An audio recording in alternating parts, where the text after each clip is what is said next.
before we cut to a shot of a wooden door in someone's bedroom with this sound playing of someone trying to get in. Let me in, Mark. I have a gift for you. I have a present. I have a surprise. In his house before he screams and then fires a gun. We then see the phrase on the screen, "Uh-oh, bad decision, Mark," before we hear footsteps running to the camera and this face appears on screen. We then see this shot of Mark's partially censored body lying on the bed as a dial tone plays, with the text saying, "Nobody came for me," to which it specifically says, and remember, this is for anyone who is a call operator in Mandela County, do not help a caller reporting an alternate encounter. So, for one, that explains why no one came to help Mark, because they're specifically told that they can't help them. But why? It then follows up and says, no matter how frantic their screams are, and that they should lie to the caller and say that help is on the way. It then goes on to say, do not speak too much. You might accidentally reveal your fear. Before the line, "nothing is worth the risk," is repeated over and over. Hence the phrase that follows afterwards, "nothing is worth the risk." We then move on to the final take in this video. "Daddy didn't check under my bed last night, so I went to Mommy's room. I was scared. There was scary knocking at the door. And the scariest part is walking by the dark room by the stairs." We then see a diagram of this dark room by the stairs that Mark's referring to. "Almost at Mommy's room, then I saw the man in the corner, and then I fell asleep." The end. With this being the diagram of the man in the corner. And then finally, in the second section of this video, it then says we're supposed to record our child's reaction to visual stimuli, and after some normal images of cats and balloons and white people and all that stuff, we then see an image of this dark room by the staircase that Mark was referring to. And then finally, we see this, with the message next to it indicating that this is an intruder. And that's the end of Mandela Catalogue Volume 1. Alright, so that final module connects a lot of the ideas of what we've got so far. So whatever this intruder was, the man in the closet that Mark saw as a child, it behaves very differently from the mimics or the alternates that we've seen up until this point. It's redacted. Whenever the angel comes down to Mary, we get this horrific glitch that comes up on screen.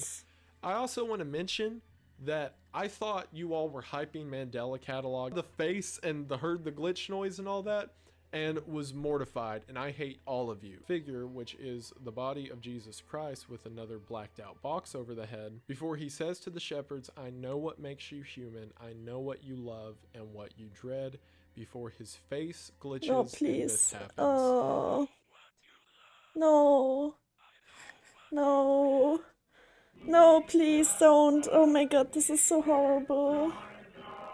Oh, I can't watch it. Please go away.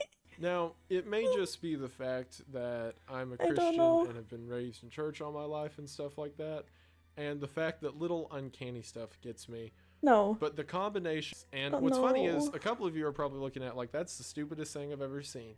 And you know what? I'm glad. I'm glad that you're tough, and I'm glad you're that cool, and I'm glad that you're going to be able to sleep tonight, because I won't. I won't either. We did see a text-in of the face that we saw at the beginning of the video. Please we don't. Then see that we okay, are to just be that face. We I'm sorry. see that whatever these creatures are. I'm sorry. I'm just such a scaredy cat. I can't. How am I supposed to see the rest of this? It goes so long. It goes so long. Oh, and I'm already scared. I'm so glad it's 8 a.m. Child is screaming. You should wait for your child to stop making noise, which is definitely some parent of the year advice, if any. Before it shows a diagram of a mother walking into the room to see her child, that the cradle is empty, and then that face again on the TV. We then get the slow diagram as it shows the woman hanging herself with the message, distraught at the sight of her missing infant. That says across 4 counties there has been 3,426 missing children that the officer set up. Oh, please. Initially it's nothing before the entire room is shadowed, followed by a shadow with eyes eerily similar to that of Caesar's in the previous video. We see a face which is identical to the face we have seen in the television up until this point.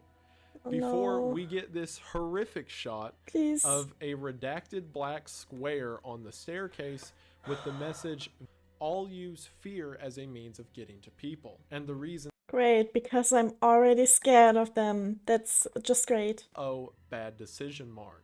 Before we see that creature run up to the camera and supposedly put his face in it. As Just if this because he creature said- has been waiting on... Just because he said run up to the camera, it scared me that something would run up to me. I'm just so fucking scared, man.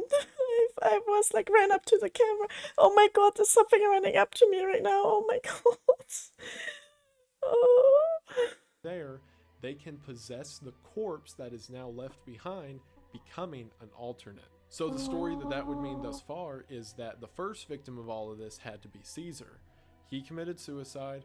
One of the intruders took over his body and became an alternate, to which now he's in his physical form and could do something like just murder his mother, or Caesar's mother. So now this alternate's goal isn't to just murder Mark, but to have him be a vessel for another intruder. To which the intruder carries out that whole thing and we can imagine takes over Mark's body. To drive my point home, let's get on to the final video of the series up until this moment, Metaphysical Awareness Disorder. The horrifying message that if you're falling asleep and you think its eyes are in your face, do not open your eyes, it's watching.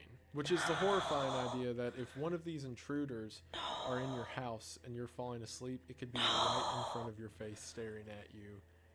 So don't open your eyes. This, in combination with the Jesus face I showed earlier, has been horrific to my well-being. And Alex, I hate you and love you so much at the same time. Now, before I get into if I'm just staring at my bed because I'm afraid to sleep tonight. Oh my god. I'm staring at my bed because I can imagine how it's hovering above me. Oh my god. Alright, so we've gone through it. Pat yourself on the back. You were very brave and I'm proud of you.